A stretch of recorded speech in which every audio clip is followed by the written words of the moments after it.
Coming up, it's our Friday Roundup. Debbie and I are going to talk about a bunch of stuff. Is there economic and political fallout from Trump's tariffs? Potential impact of those on the midterms. We're going to give our appraisal of Trump's first 100 days. Also explore Senator Fetterman's recommendation that Trump drop the Iran deal. And we're also going to reflect on our recent film trip to Israel, speaking through the stones. Hey, if you're watching on YouTube or Rumble or X or listening on Apple or Spotify, please subscribe to my channel. Hit the subscribe, follow, or the notifications button. This is the Dinesh D'Souza podcast.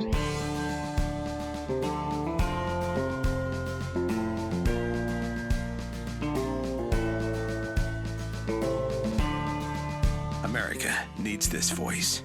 The times are crazy. In a time of confusion, division, and lies, we need a brave voice of reason, understanding, and truth.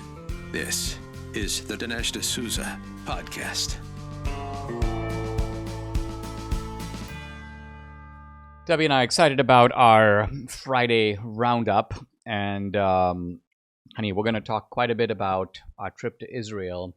In fact, it's funny. I was trying to get you on the show earlier in the week. But you're like, I'm not fully recovered. I have jet lag. I'm still not fully recovered. You don't know how hard it was to get up and dress, wash my hair, put on makeup. I mean, I was like, Well, it is, it's odd because and maybe this is just anomalous, but we had virtually no after effect from Australia, which is a much further trip. I know. But somehow Israel, now I'm normal, but it still took me a day. The first night we slept, 14 hours? We did. Well, you have to get your body right side up. Yeah, I had no problem at doing that. Like I slept right through, didn't wake up once. But, every night ever since, I just, in the morning, I just feel lethargic. Well, I think a key difference is in Australia, although the trip was very long, when we got there, we had meetings, but the meetings were in a very luxurious, relaxed setting.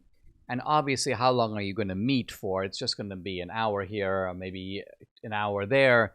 So our schedule in Australia was quite relaxed. But in Israel, we were on it every day, generally starting quite early in the morning, often traveling quite a bit across the country. And while people say Israel's not that big, well, it is 4 hours from the north to the south, and it's about probably an hour and a half from east to west. So it's not like there's and then filming nonstop. Pretty much. Are we gonna talk about Israel now or no? Later? We're gonna talk about it at the end. But I was I was going to create a little bit of a styrofoam segue at the two ends. Oh, I see. So that was my scheme. Yeah. My organizational scheme. But no, I think we should start, honey. Well, let's start by reacting a little bit to the interview I did yesterday with Martha Byrne. Mm-hmm. And because, you have seen up close, you're on close texting terms with her, how this kind of wrecking ball can really disrupt and even destroy a family. Oh, my gosh. And they're so strong. I mean, she's very strong, and I don't know how. I know how I felt when you were going through this, but we were basically just starting our relationship when you were going through this. Yeah. And so I know how hard it was to not be able to communicate with you when you were in confinement, overnight confinement, and it was just horrible. And then in the morning, if you didn't call me, I worried. I was like, oh my gosh, what happened to him? Oh, And in my case, it was also a confinement center. I mean, I was in overnight, but I wasn't in the whole time. Federal prison. Apparently, is at least in a white collar sense. It may not be that onerous. There are other white collar guys by and large with you, but you are there 24/7. You do have prison meals, which of course I didn't. I mean, I never ate in the confinement center. They served food, but I didn't eat it. It was inedible to me. So I would eat outside and then go to sleep, get up, get out. But the other thing is the Byrne family. I mean, you can tell that this is a solid Catholic family.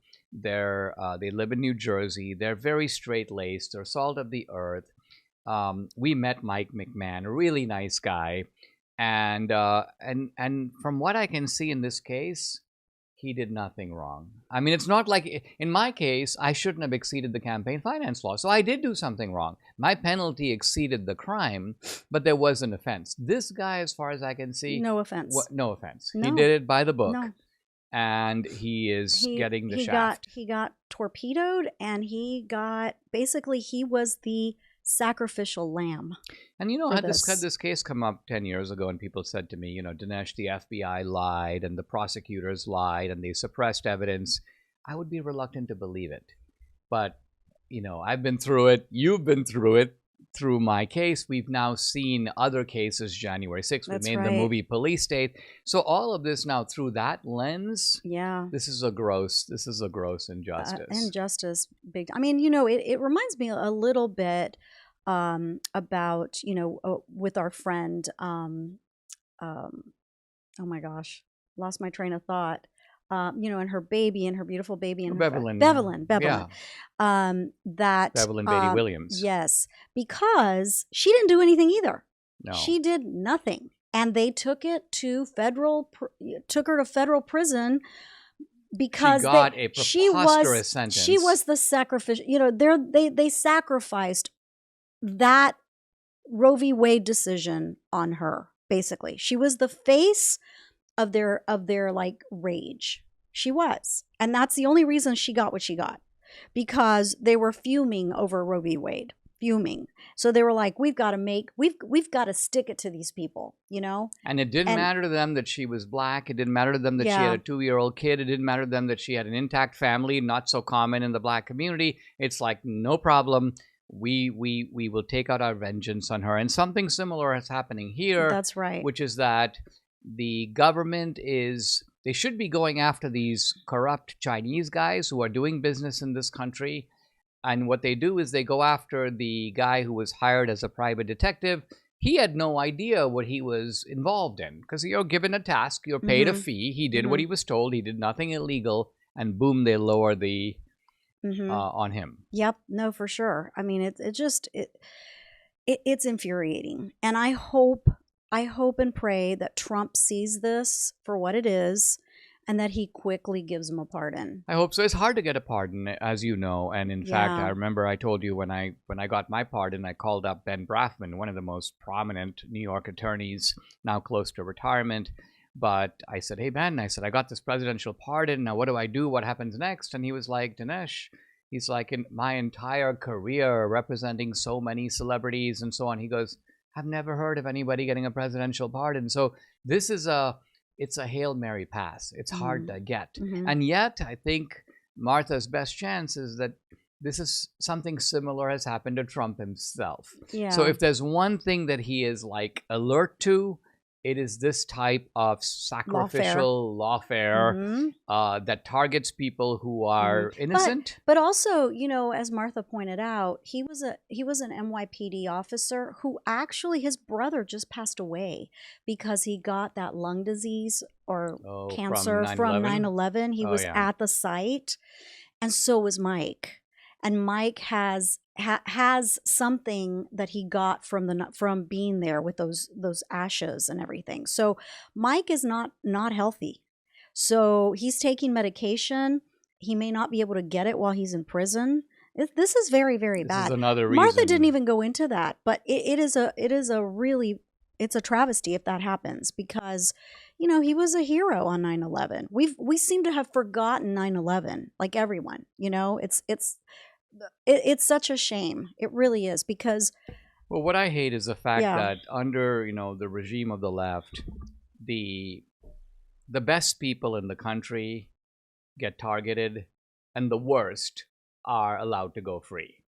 The absolute gangsters, the gangbangers, the rapists, the pedophiles, you know, they get a favorable deal, a la Epstein, or they are just, the government looks the other way, or the government is in on it. Yeah. And then a guy like Mike McMahon. Oh, no, they're not outraged about Mike, but yet they're outraged about Tren de Aragua member getting deported. Right. I mean, talk about like upside down. Psychology of the left.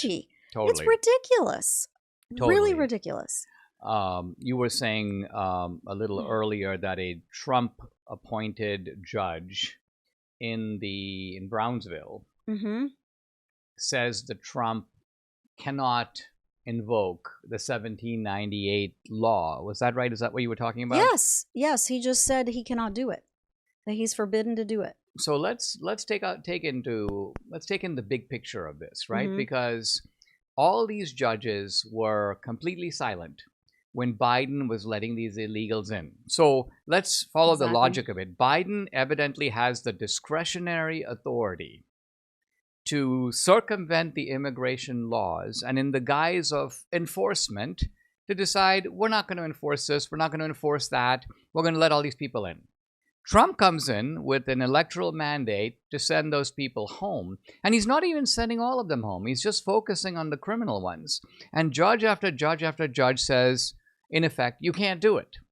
So Biden has the authority to open the door, but Trump does not have the authority to shut the door. Yeah, I mean, how it does... makes zero sense. Zero, because it is, you remember, and I think you've talked about this, about when the Arizona law passed, and then they said, oh no, the state cannot usurp the federal government. The federal government is the only entity that can put a stop to illegal immigration or not. What happened? Right. So what we're talking about here is that many states, very frustrated under the Biden years, tried to say, we will take our own steps to enforce immigration, right? Yep. Texas will enforce its own border. Arizona will enforce its own border. And the courts came in, including the highest courts, so the Supreme Court ultimately, and say, no, immigration is a federal responsibility. Exactly. So what happened? And that even if the federal government does a bad job, it's their job. It's their prerogative. And if they do a bad job, they do a bad job. But the states can't take over federal responsibilities. And what you're saying is, gee, what happened to that? What happened? Well, I think what happened to that, and this is why, so many of us are becoming almost allergic or dismissive when they keep saying rule of law, because at some level I accept that there is a hierarchy of law, district courts, appellate courts, Supreme Court, but when it's so naked that these judges don't care about the law, they just don't.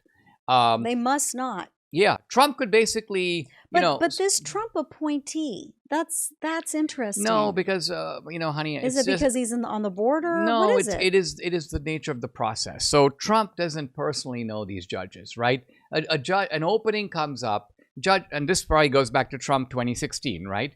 An opening comes up in Brownsville. So what happens is typically the senator or the governor sends some appointees over to the Trump administration. Trump, not even himself, some other guy vets them and looks at them. Well, this guy looks good. He's a longtime Republican. Let's appoint him. Not recognizing that this guy is just a conventional establishment guy. And so this is how you get. So I think the lesson here is that there needs to be a very careful vetting process going forward for these judges, because we get these losers. Sure, but I mean, look at Amy Coney Barrett. Yeah, I mean, I'm still holding out some hope for her. I'm reluctant to toss her off the side of the boat. I don't know that there's such a thing as a conservative judge. I don't think that exists. I don't think there's such a thing. Well, you don't think Scalia was a conservative judge, or Clarence Thomas, or Alito? I mean, these guys are holding up. I think they're constitutionalists. Yeah, but I don't see them as activists on our side. I see really what you don't. mean. I still don't. Even I don't think they are. Yeah, you're saying that if the guys on the left will throw their weight on the left of the boat, and our guys will hew to the center, hew to the law, hew to the constitutional text, but will not do what the left is doing and throw their weight on the right side of the boat. It just so happens that the Constitution and the right-wing politics line up.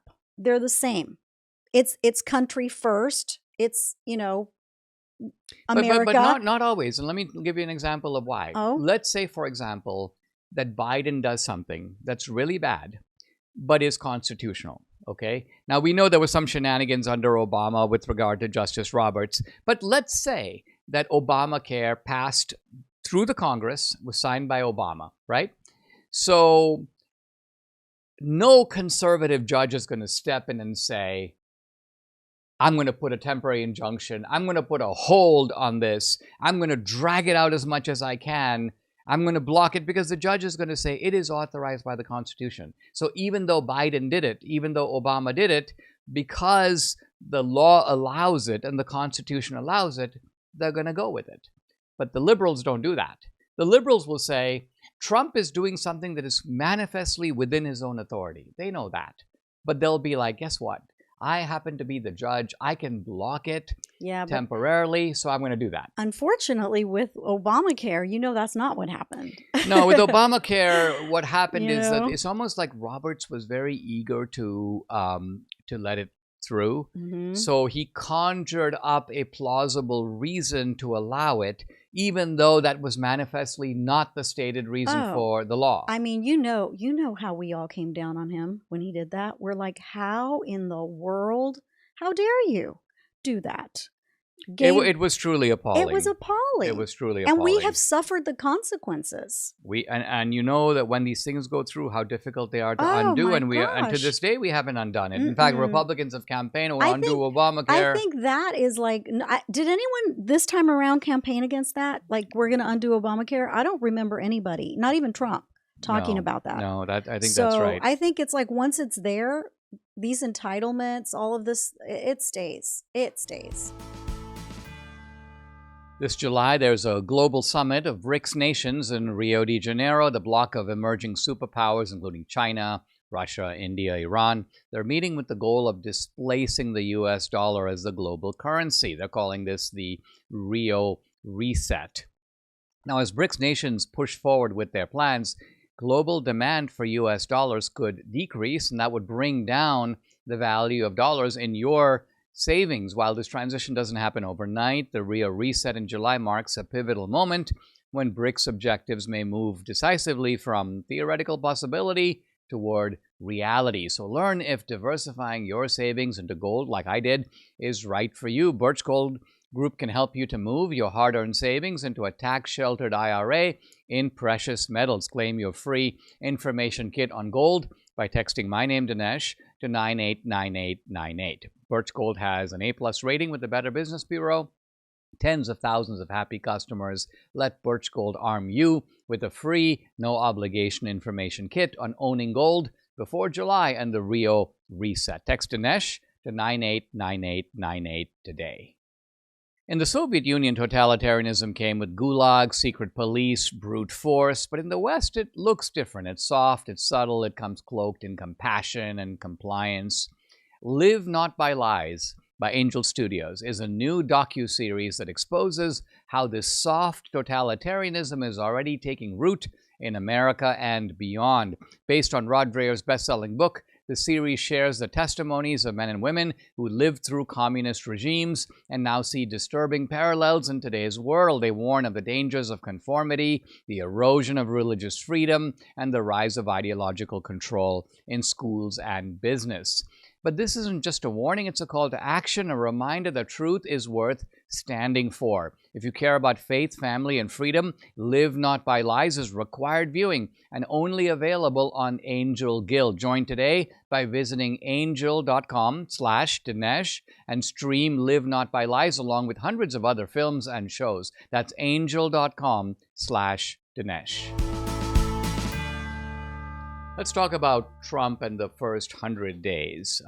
It's been a juggernaut of activity, and let's kind of candidly assess, like, what are the most important things that have been accomplished, and then what are the sort of trouble spots that we can identify. So let me start by just asking the simple question, which is, if Trump were to point to his greatest achievement of the first 100 days, what would it be, do you think? Well, that I can see is bringing home like 50 hostages from all over the world. Okay, that's an achievement. And that's undeniable, right? Undeniable. Nobody can deny it. I think prices have gone down a little bit. Well, what about this? The fact that the porous border has been shut down. And down. The border, of course. That's a big one, right? Yeah, because that's a big one. Essentially no one is getting through. Trump was even joking that he's like, well, I hear that there may be 2 or 3 guys that I got think through. 8 people. Yeah, and he's like, I called up Tom Homan. I said, why did you let those 3 guys through? I mean, it's a way of humorously italicizing the point that we have sealed the border. And not to mention the border patrolmen are they are super happy because they can do their jobs. Finally get to do their job. Yeah. They finally get to enforce immigration law, and they are just really happy about it. So what we're saying here is 2 parts. On the one hand, the border is sealed, where Trump is having more difficulties on the second part, which is sending the bad guys home back. And he is that's because what the left has done is they find liberal judges, and there are 650 or so circuit district judges. So it's not hard to find liberals. About half of them are nominated by Biden or Obama, or even going further back to Clinton. And so there is a coordinated. And by coordinated, I don't mean these judges are calling each other, but I mean they're all acting in the same direction. Block him, block him, block him, block him. I think all of this will be uncorked over time, but it could be a year before Trump is able to get the higher court rulings that allow this. So in other words, what we're saying is that in the first year, it's quite possible that Trump will be successful in sealing the border, but will not have made enough progress on the deportation front. Yeah, I knew deporting people was not that easy. I told you. Yeah. Like, you know what? Deporting millions of people, very difficult. Well, we're not even talking about millions right now. No, we're talking about hundreds. We're talking about hundreds and probably cumulatively thousands. Yeah. And so you can see how hard the left is fighting for criminals. Aliens. Criminals. It's ridiculous. I mean, they became so attached to Abrego Garcia, right? And now it's come out that this guy has had multiple domestic violation complaints. Evidently, there was one that was filed. You know how the wife has been out there fundraising, and she's also been out there going, he's the dad to my kids. Well, it turns out he's not. She has the kids by some other man, right? And the other man filed a judicial petition where he told the court, he's like, I need to have my kids back because she is out with a gang member. So in other words, I've noticed that soap opera. The left has suddenly gone a bit silent on Abrego Garcia. Remember, there was a congresswoman. She goes down to El Salvador and she goes, I'm not coming home until this guy's released. Who did that? It was some female congresswoman who went down there. And guess what? Like 3 days later, she's back. Came home. Without him. She's back without him. Now, interestingly... And who was the one that had a margarita with him? That was Senator Van Hollen from Maryland. Bukele is so funny. Bukele's a genius. He's hilarious. Yeah. Apparently, according to Van Hollen, it was the Bukele people who produced the margaritas. And then this stupid senator, he's up there in a press conference, he's like, well, I didn't touch the margarita, and I can prove I didn't touch the margarita because you can still see the salt all the way. So he's actually giving like forensic arguments for why he didn't actually drink the margarita.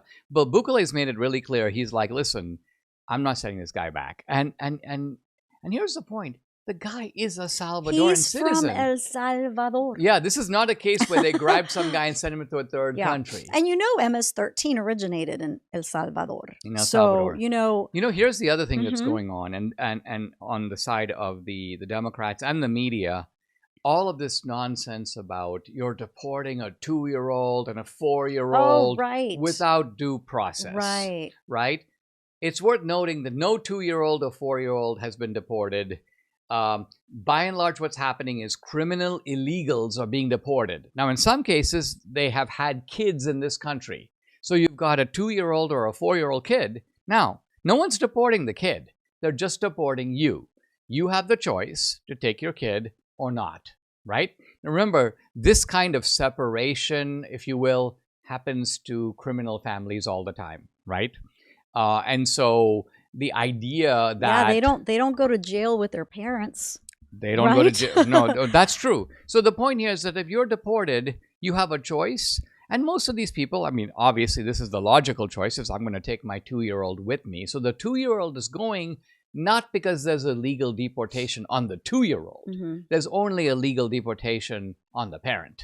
And And remember, it was just a few months ago the left was complaining about you're separating families. We can't tolerate family separation. And so Homan's point is, I'm not separating families. I'm just deporting the person who deserves to be deported, and they're choosing to take their kid, which is absolutely their right. But there's no illegality on the part of the kid. That's what the left is trying to make an issue with. They're trying to make an issue, and it's ridiculous. It's just so ridiculous. I mean, just, and, here's another point, back to Bukele. I think Bukele should do a Central American summit, teach all these presidents in Central America, I don't know about South America, but Central America, how to treat the cartels and the gangs and the criminals. Because I was reading an article a couple weeks ago, and it was horrifying. Mexico, okay? So what happens in Mexico is these people run for office, and if they don't, if they're not in cahoots with the cartels, they get murdered. And a couple of people were murdered. That one of them was like a mayor of a town, a woman, murdered. And then another one was a governor, I think, of a state there. He was murdered and decapitated.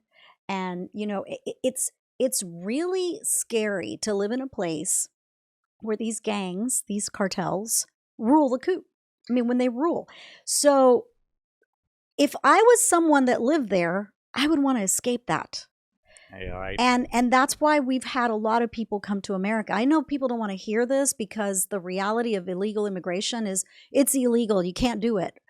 But you're saying the motive. I also think that the motive behind a lot of it is due to fear and due to these horrific cartels and gangs that terrorize their citizens. But I mean, I think the sad truth is that when I was listening to what you were saying, what was going through my mind is that the existing Mexican politicians, consider Claudia Sheinbaum, right?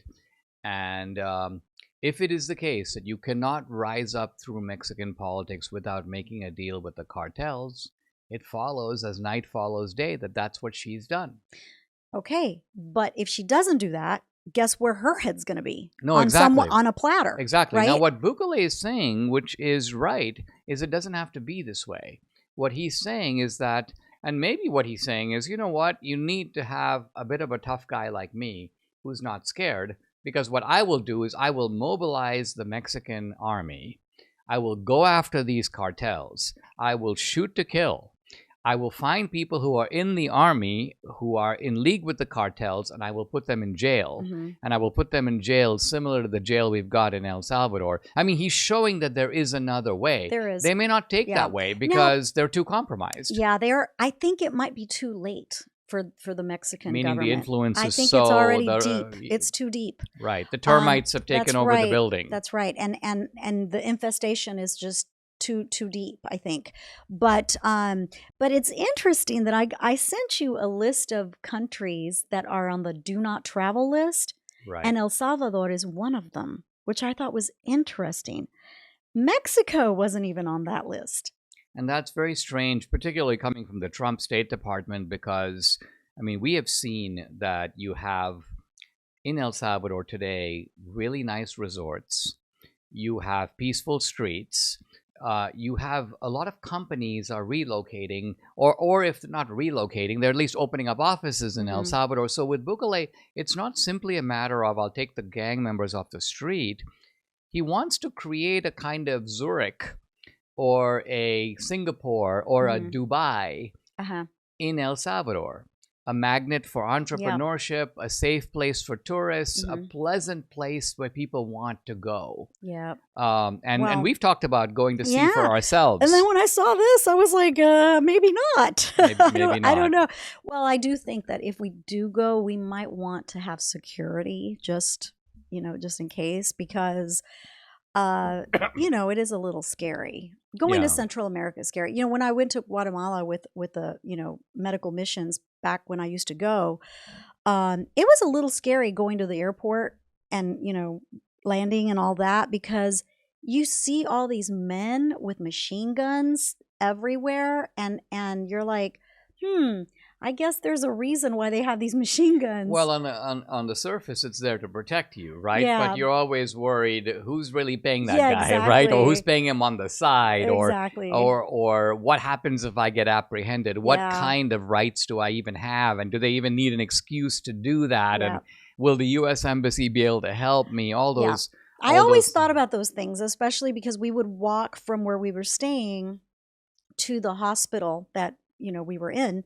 So we would walk the cobblestone street all the way there, and it was a little scary, and not because I saw anybody. Well, there was an incident where when one of the doctors got stabbed because somebody was trying to take their backpack. Equipment. Oh yeah. But other than that, I didn't really witness anything else. Well, we had an interesting, we've been going now for several years to Mexico. Yes. And it's a lovely resort, but we have to confess that the resort itself is encased in a kind of gated community, right? Yeah. And so one of the questions is, we will often eat all our meals inside of the gate. And when we talk about, hey, should we go into the town and eat in the restaurants, we're always like, nah, maybe not. So the point being that even though we're in quite a safe area, nevertheless, we have to be extra cautious. By contrast, you and I went to Grand Cayman for one of our little getaways, just a long weekend, really. It was a completely different vibe. We felt like you can walk in Grand Cayman and and it's dark, no problem. Yeah. The streets have plenty of people on it. It's a whole different vibe. Yeah. You don't get the feeling at all that you have to look over your shoulder, and it's safe. Yeah. I mean, it's just an important aspect of it is. when you're on vacation. The last thing you want to be doing is like looking out for. Well, also just I was always a little scared driving from the resort to the airport, because you are you're on in a straight public out street, ordinary Mexico, right? And even though that is a safe area in Mexico, I'm not sure that there's really such a thing. Well, I mean, when you look at let's just take the ambiance of the airport, right? You come out, the moment you're out, it's a sea of faces. And by the way, I shouldn't say this is not unique to Mexico, right? This is exactly the same if you come out in India. You come out there, but you got all these people. Hey, you want to ride? Hey, you want to ride? Hey, can I carry your bag? Hey, you want to buy this? Hey, you want to buy that? Hey, I'll take you here. Hey, I'll take you there. Sightseeing, yes or no? And the point is, I mean, first of all, you can take for granted that there are various kind of operators and shysters, right? Pickpockets, this kind of thing. But the question is, are there also some more dangerous hoodlums who are there to kidnap people? Or let's just say it's a couple of like college girls who are going there. They're like, okay, that's our next target. So we're probably not at the top of the list of the targets. But on the other hand, we're not immune. So we try to be very careful. Yeah. Let's talk about one other aspect of Trump that we talk about Iran? quite a bit. No, not Iran, but rather the tariffs. Oh. And I think the point that you make, and you should pick it up here, is you're a little worried about the order in which Trump has done this, and you're a little worried about the midterms. So spell out what are your concerns on the tariff front? Well, on the tariff front, I'm concerned that prices are going to skyrocket, that they're going to get more, things are going to get more expensive. Cars are going to get more expensive. Washer dryer is going to get more expensive, things like that, electronics. And that people are going to see that, and they're going to perceive it as Trump is not trying to help us, but rather hurt us, because they don't understand that tariffs in the end are actually screwing over people that have screwed us over for so many years. I mean, that is the case, right? And that's why Trump is doing it. The immediate effect. Right. But the immediate effect is not that, right? It's going to be a little bit, it's going to hurt. And people are so short-sighted, and they don't go and try to like make sense of the tariffs or anything like that. It's just what they see and what their pocketbook sees. I would have liked to have seen Trump give people a tax break, people that make 150 or less, no income tax immediately, if possible, right?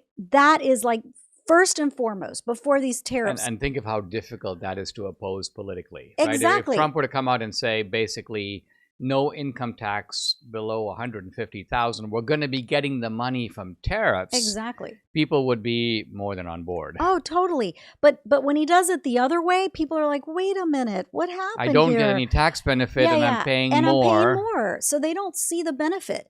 And depending on how long this lasts is going to affect the midterms, like it or not. It just is.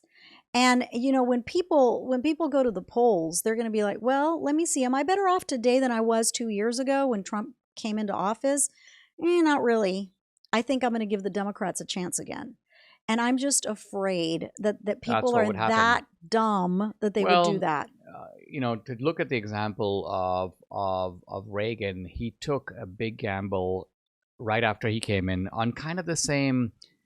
His gamble was not so much on tariffs. His gamble was on squeezing inflation out of the economy by raising interest rates and controlling the money supply. And the country plunged into a recession. And the effect was exactly what you feared. Reagan took a major beating in the midterms, and then the recovery came in the next year, 83. So Reagan swept to re-election in 84. I think what you're saying is that we don't want to lose the midterm. We want to hold. There's a lot of benefits. Yeah. You know, look, I complained, yesterday on the podcast, what has Congress done? But I still feel better with our team in charge, even if it's a narrow majority, even if they're sitting on their hands, which they shouldn't be. Nevertheless, the other side would do bad stuff. Well, why is it that when we're in control, we're not really in control? Why is that? Well, I think the reason has got to be that we've got a minor few seat majority, right? But there are enough weak Republicans, or if not weak Republicans, and Brandon has talked to us about this. You've got Republicans who are there, and they're so excited to be elected to Congress that doing anything is the furthest thing from their mind. Or they come in on one thing. They're like, I'm going to get some tax breaks for small business. Oh, yeah. And then you're like, well, we have to do something about Ukraine. They're like, no, I'm really focused on tax breaks for small business. So you get these doofuses. And, to some degree, I have to also blame our voters, because is it the case that in an entire congressional district, the best you could come up with is this loser? Because we've met some of these guys and they are losers. I mean, they're successful in that they got themselves to Congress. But what I mean is that they don't come at it with the same ruthless energy of the left. They have to, because the left, when they come in, even if there's a narrow majority on the left, they kick ass. Right. They really do. You have to admire at some level from a distance. Even take a Rashida Tlaib or an AOC, or even some of the Democrats who are elected in middling purple districts. They come in and they go to work for the left. They unite and they work for the left. Look at Elisa Slotkin in Michigan, for example. It really is baffling to me how even with a narrow majority with the left, they do kick butt, and we cannot do the same thing. We can't. And so what happens? We lose midterms. We lose midterms because we cannot do what we're supposed to do. No, what we are trying to do, the one thing, and I think Trump, the Trump people know this, and they also know that Mike Johnson, who has some strengths, but also has some real weaknesses. And it's almost like we can't count on Mike Johnson to do 7 things. We need to count on Mike Johnson just to get one thing through. And so it's this so-called big, beautiful bill. What they've done, instead of making it 10 bills, because they know how the Republicans are, you lose 5 votes here, you use 7 votes there, you can't get anything through. So put it all into one bill. And then Trump literally rides on the elephant of every Republican and basically demands that they vote for this one thing. I think that's what they're trying to do. Okay. It's a big thing. But I will say that this one big, beautiful bill is also a mixed bag, because it has a lot of good things, but it spends too much money. Now, in its defense, it spends a lot of money more on our priorities than their priorities. So it spends more money on oil drilling, and it spends more money on our... Yeah, but oil drilling will produce will produce benefits, but then subsidies to farmers in Republican states.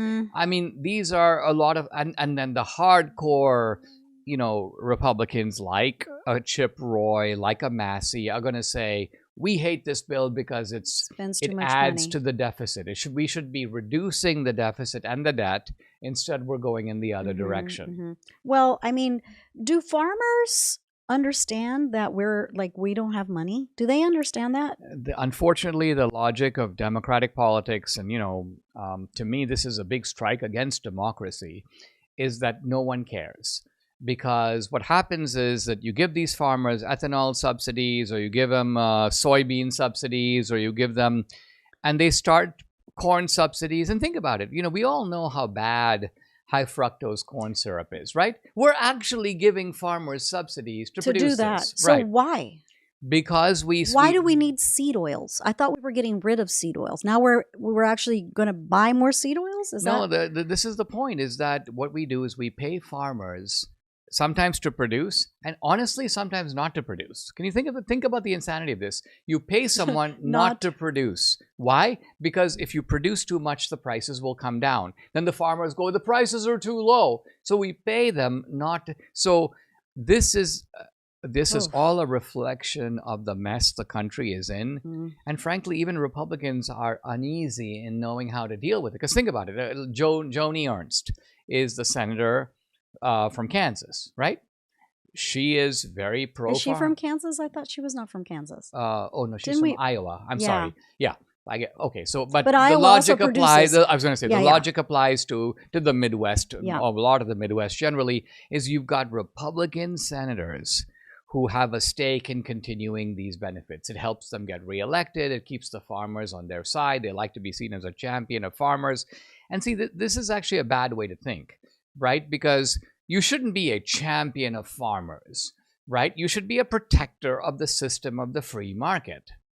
But politicians don't think that way. To them, the free market is a theoretical idea. Farmers are real people. They're real voters. They can have a farm convention and I'll be the keynote speaker and I'll get money from them and they'll vote for me. So this is a bit of an Achilles heel in democratic politics. All right. True. Let's pivot to, you want to say a word about the Iran deal before we talk about Israel? Yeah. So, well, I mean, they kind of go hand in hand, they're connected, right? Yeah. They're connected. In fact, one of the men that's going to be in the movie, Ito, was talking about the Iran deal and saying, why can't Trump just do something once and for all? Why can't he just wipe out their nuclear facilities once and for all? And as you know, Senator Fetterman has been very vocal about Israel. He's very supportive of Israel. And so I think that the nothing but harm came out of that Iran deal that Obama did. That's why he did it. That's why he did it. Absolutely. So I am not quite sure why we need to do a deal with them again. Do you know? Yeah, we're not really doing a deal with them again. I think what it is that, well, let's frame the objection that you were alluding to. Basically, we talked to more than one Israeli who said to us, hey, we thought we heard Trump say, Hamas better release the hostages or, quote, all hell will break loose, end quote. And I remember Trump saying exactly that. Yeah. In fact, he tweeted that. He posted that. And so the Israelis are like, wait a minute. Has Hamas released all the hostages? No. Has all hell broken loose? No. So what's with Trump? What's with this back and forth? What's with this all hell is going to break loose, but not really? This is what they're getting at. They're a little bit confused. They're pro-Trump, but they're confused. This guy's supposed to be a friend. He said he would do it. He warned he would do it, but doesn't a warning lose its punch if you don't actually do it? Right? Now, let's turn to the Trump side of things, where I think what's going on is that what Trump is thinking is, look, I would rather unwind these two wars, which is Ukraine and Israel. To unwind the two wars, I've got to try to make a deal. Now, in the case of Ukraine, the deal has got to involve Zelensky and Putin. Who else is going to stop the war? In Israel, it's going to involve Israel and Iran. So this is Trump rightly intuiting that Hamas has no power on its own. Hezbollah has no power on its own. They're They're merely pawns. pawns. They're of front men of Iran. Iran. So the Yeah. Trump people are like, let's talk to Iran, probably to give Iran some ultimatums directly. Ugh. Because if you can get Iran to say, all right, we'll pull out, all right, we'll do this, all right, we'll do that, then you have achieved by negotiation what you don't need to use force to achieve. So I think we're in that interregnum while they are exploring those options. Now, the Israelis, understandably, they're like, why are you talking to Iran? Yeah. Like, why are yeah. you... Well, Iran is a terrorist I don't power. trust Iran either. As you know, I have been very weary of Iran for decades. Right. Because of what they've done in Venezuela. You know, Right. I don't trust them. I think they probably already have a nuke in Venezuela. You know, Venezuela is very rich in enriched uranium, Right. and that's what is needed for these warheads, for these, you know, nukes. And so I think that they already have something planned 1,300 miles away. So I think that us wiping out their facilities in Iran, they're like, oh no, but guess what? We have facilities elsewhere, a lot closer to you, you know? So I don't trust them. Yeah, that's a good point. I don't trust them. There's been a national focus on eating only the healthiest of foods, and that's great news for these guys. I'm talking about Balance of Nature, fruits and veggies in a capsule. Their method of producing a vibrant nutritional supplement is second to none. While so many others use chemicals and additives, Balance of Nature is made solely from whole food ingredients. While other methods sacrifice nutritional quality for the sake of profits and volume, Balance of Nature's advanced vacuum cold process involves freeze-drying the fruits and veggies into a fine powder, helping to retain as much nutritional value as possible compared to other inferior methods which cut corners at your expense. Balance of Nature packs a nutritional punch, and that's the whole reason for taking Balance of Nature, getting the most nutrition for the sake of your health. Use my discount code America. You get 35% off plus free shipping and a money-back guarantee. Call 800-246-8751. That's 800-246-8751. Or go to balanceofnature.com. When you use discount code America, you get 35% off plus free shipping. Mike Lindell and the MyPillow team want to say a big thank you for your continued support. This spring, they had a huge allotment of their famous bed sheets set aside for the big box stores. But guess what? The big box stores didn't come through again. And so Mike's doing what he does best. He's passing the savings directly on to you. That's right. No middleman means you get wholesale pricing on their top-of-the-line Giza Dream and Percale bed sheets. Listen to this. The Giza Dream sheets, queen size, normally $139.98. Now, just $69.99. The Percale sheets, queen, normally $89.98. Now, just $29.98. All sizes are available at a discount rate, too. These are premium sheets at prices you won't find anywhere else, but they won't last long. When they're gone, so don't wait. Call 800-876-0227. The number again, 800-876-0227, or go to mypillow.com to take advantage of this exclusive deal. You got to use the promo code. It's DINESH, Dinesh. Israel. This was our second trip. Our first trip was very wide-eyed, right? Because we were, and we were also part of a large tour. We went with 300 or so people, a Salem trip. Sebastian Gorka and I were the speakers, and we were seeing everything for the first time. It had a big, I think, impact spiritually, emotionally on us, and I think it was very important in showing me. I've long wanted to make a film that incorporates some aspects of Christian apologetics, but I never saw the visual of it. Like, what would you show? Where's the cinematics of such a movie? And it was in Israel that we saw, wow, we are like in the land of the Bible, and there's a lot here, not just the land, but the people, and a lot of things going on in Israel, that this would actually make a movie. And the movie is about Israel, but it's about a lot more than Israel. It's ultimately about Judaism, it's about Christianity, it's about the authenticity and reliability of the Bible, and it's also about prophecy. It's about the future. And making a case for the moral side of Israel, and why they need to be Israel, why it needs to be only Israel and not Palestine or any other, place. And I think that the movie will definitely prove that, because you go deep into the archaeology. I mean, you go way down there. Well, we do the past, we do the Yeah. present, and we do the future. It is kind of funny because before we went on the trip, Yeah. people said to us, and mostly to Oh, you, they'd yeah, be yeah. like, "You're not going to Gaza, are you're not going to you? go to the West You know, Bank, West are you? You're Bank not or going to go to where the fighting is, Gaza are you?" Strip or anything. I'm like, no, are you kidding? That never. Why would we do Why something would so we do stupid? that? That's dumb. Oh my gosh. And yet, when we get Oh. there, somehow, and Yeah, I'm looking at the list of places we're going, and the Tuesday, because on Monday we went to Shiloh, but on but Shiloh is Shiloh yeah. is right in the middle of the West Bank, It's oh. and it is. And we needed an armed guard to go with us. And when we say an armed guard, we don't mean a guy with a pistol in his pocket. No. We mean a guy AK. with a massive AK strapped onto his shoulder, walking around with us. Yeah. Kind of ready for bullet action. in a bulletproof SUV. We were in a bulletproof SUV, which I've never been in before. Oh my goodness! But the two things I noted about it are, number one, the door weighs about as much as our house. I know. And the second thing is that when you first of all, you can look through the glass. Yeah. It looks normal. But you can't hear anything outdoors. Yeah, and when you tap It's the hollow. glass, I mean, it feels like cement. Yeah. No, it's totally Right? It's not Oh, glass, or at no. least it's not normal glass. No, it's several layers of glass. It's like, the windows in your house, double pane window, triple pane, whatever. So this is like 10 pane or it whatever. It is. And the whole car is bulletproof. So we go to the West Bank, which, by the way, is important to go to, particularly if you're traveling in the steps of the Bible, because that's Judea, that's Samaria. Mhm. Ultimately, all the greats, Nazareth, where Jesus was raised, Bethlehem, where Jesus was born.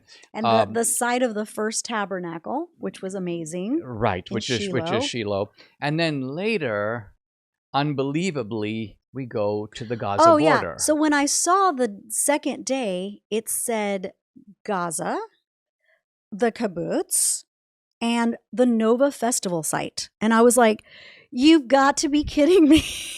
Well, and yet, weirdly, normally I see you as going into total hysterics over something like this. No, but I know. I had a piece about it. You had a piece about yeah, it, I right? had a piece about it. Well, the cool thing, too, is that there was a woman that I saw on YouTube several months ago that was telling her story. She was one of the Nova Festival goers. She went there with her boyfriend, and she was telling the story of survival. And she was so eloquent, and her English was really good. And I was like, she would be really good in the movie. So when I suggested it to the crew, which is the crew is in Israel, they were like, yeah, we can find her.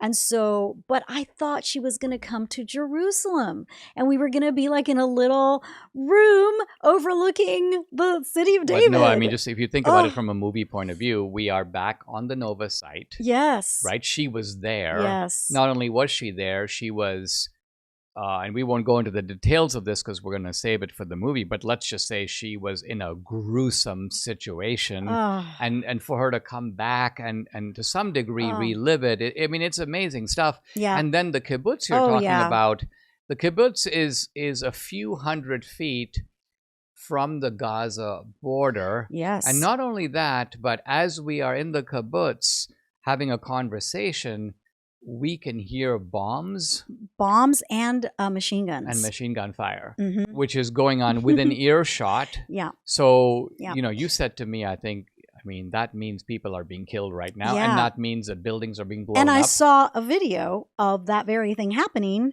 as it was so because I get all these videos from these groups I'm in. They're like, this just happened in Gaza, and it just so happened that it was right when we were there. So we heard not it. only that, but I remember that as we are driving on those roads toward Nova and toward the kibbutzes, it was, obviously you've never been there before, right? But it was deja vu because you've seen so many videos that you were there. That's just it. I've seen so many videos of these poor people trying to flee. And the very roads we were driving in were the very roads that they had to pull over and were shot There were bodies there on were those bodies roads. on the roads, and so it was just so surreal. And not to mention, even the kibbutz, the story that of the woman that you interviewed, I had seen footage of her siege. And Right. and I was just like, I was thinking about it, and I'm like, oh my gosh, it happened in this house. I saw it, and so it was so surreal. But I also had a very deep peace about it. And I was like, this story has to be told, because too many people out there do not know the full scope of what happened on October 7th. And they see it more as it's a regional thing. It happened in Israel, in the Middle East. It's not going to happen to us, so why are we even interested? But it has so many tentacles, and I think the movie will reveal that. The other side of it, and I'm going to touch on an incident that is not going to be in the film, but I think it validates the stunning way in which biblical archaeology is working and is confirming things that for thousands of years were thought to be matters of faith, and is now showing them to be matters of history, and right? Fact. And fact. So in the book of Jeremiah, we read about an ancient king of Israel named Zedekiah. And this Zedekiah was a rather immoral character. We're talking now, by the way, about 600 years before Christ. And Jeremiah is a prophet. And he goes to the king Zedekiah and he tells him, stop doing all the bad stuff you're doing, or God will punish you. Needless to say, the king pays little attention. And Jeremiah keeps warning, an enemy from the north will invade and destroy your kingdom.